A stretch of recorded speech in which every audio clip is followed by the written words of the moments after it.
بسم الله الرحمن الرحیم. پارا نمبر 19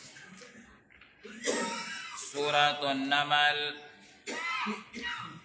آیت نمبر 15 صفحہ 602.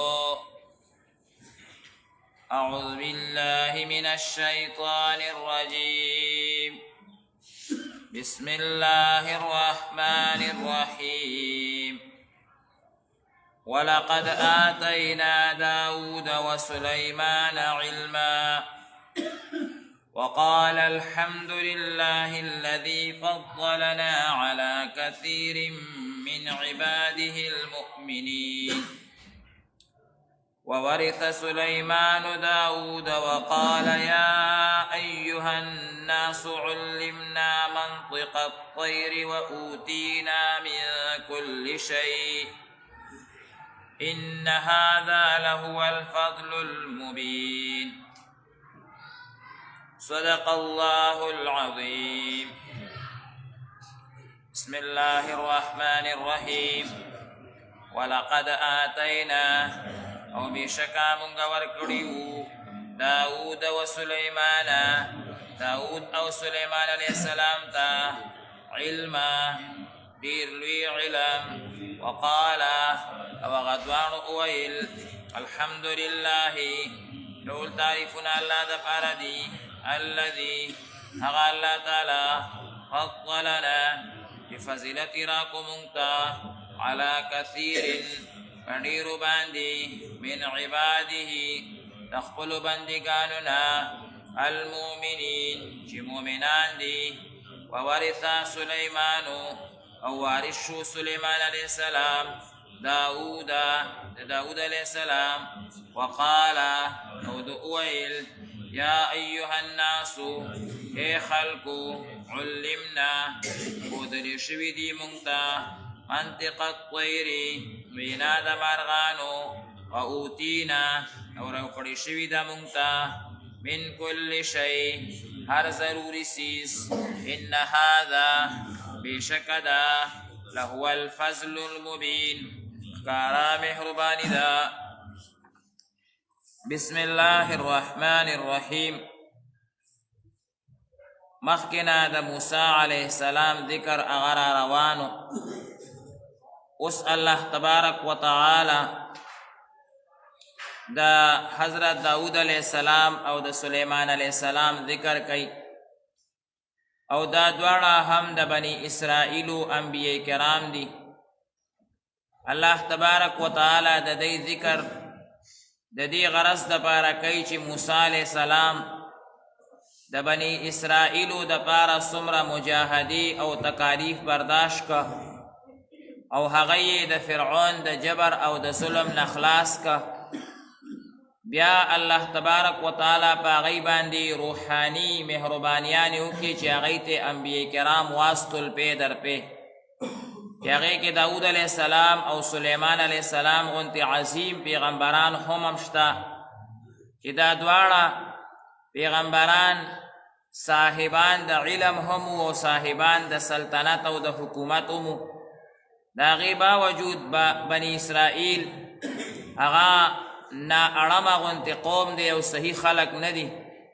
دا دمرا الویو پیشواگانو او دمنا الویو خلقو دا غی خبر او اتباع حغی ندمانلی. داود علیہ السلام او سلیمان علیہ السلام دا دیر مقرب انبیاء کرام دی.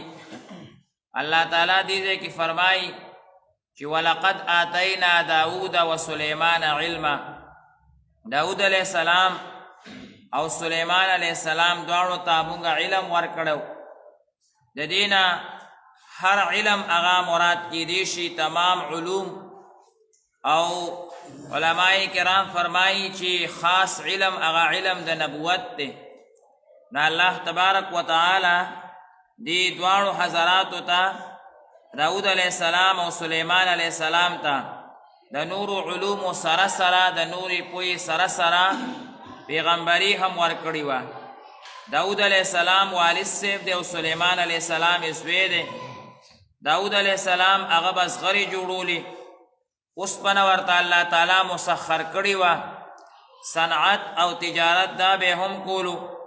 دغه شانتې سلیمان علیه السلام هغه ته الله تبارک وتعالی حکومت هم ورکړی او حکومت یې دومره نااشنا حکومت و چې صرف په انسانانو باندې نه و بلکې پیریانو باندې هم و، زناورو باندې هم و، هواګانو باندې هم د سلیمان علیه السلام هغه حکومت و. دې ځای الله تبارک وتعالی خاص طور د علم ذکر کړی. دې کې دې طرف ته اشاره ده که څومره حکومتونه او طاقتونه انسان ته میلاو شي، خو د ټولو نه لوی طاقت او لوی حکومت هغه د علم حکومت دی. ځکه که انسان څومره کمال ته مرسي او د دین پویه ورسره نه وي نو هغه به دیندارو ته او علماو ته به محتاج وي. هر وخت کې تمام مخلوق تمام خلق هغه علماء کرامو ته هغه محتاج دي. الله تعالی وی ولقد آتینا داود وسلیمان علما وقال الحمد لله الذي، دواړو په دې باندې شکریا ادا کړه چې الحمد لله الذي تمام تعریفونه ثابت دی هغه الله تعالی لره فضلنا على كثير من عباده المؤمنین چې مونږ ته په ډېرو مؤمنانو بندګانو باندې فضیلت راکړو. وورث سلیمان داود، دا داود علیہ السلام 19 زامنو 19 زامنو کې الله تبارک وتعالی صرف سلیمان علیہ السلام ته نبوت هغه ورکو. دا نور زامن الله تبارک وتعالی دا داود علیہ السلام هغه د مال وارثان که خو د نبوت وارثان نه که. دلته وراثت نه مراد هغه وراثت په نبوت کې دی، د مال وراثت نه دی مراد. ووارثا سلیمان داود معنا ده چې الله تعالی فرمایي چې مونږه کم علم او کم نبوت داود علیہ السلام ته ورکړو نو هغه مو په وراثت کې سلیمان علیہ السلام ته بیا ورکو. یعنی نور مال وغیره چې نو هغه نور زامنو ته میلاو شو، سلیمان علیہ السلام ته پکې حصہ میلاو شو. خو لیکن د علم او دغه شانتي د نبوت هغه وراثت هغه حضرت سلیمان علیہ السلام ته میلاو شوی. انبیاء کرام هغه مالی میراث نه پرېږدي، د هغه میراث هغه علم دی. حدیث مبارک کې راغلی نبی کریم صلی الله علیه وسلم فرمایي، ترمذی شریف ابو داود شریف دواړو کې دا روایت راغلی دی. ابو درداء رضی الله تعالی عنہ فرمایي نحن معاشر الانبیاء لا نرث ولا نورث.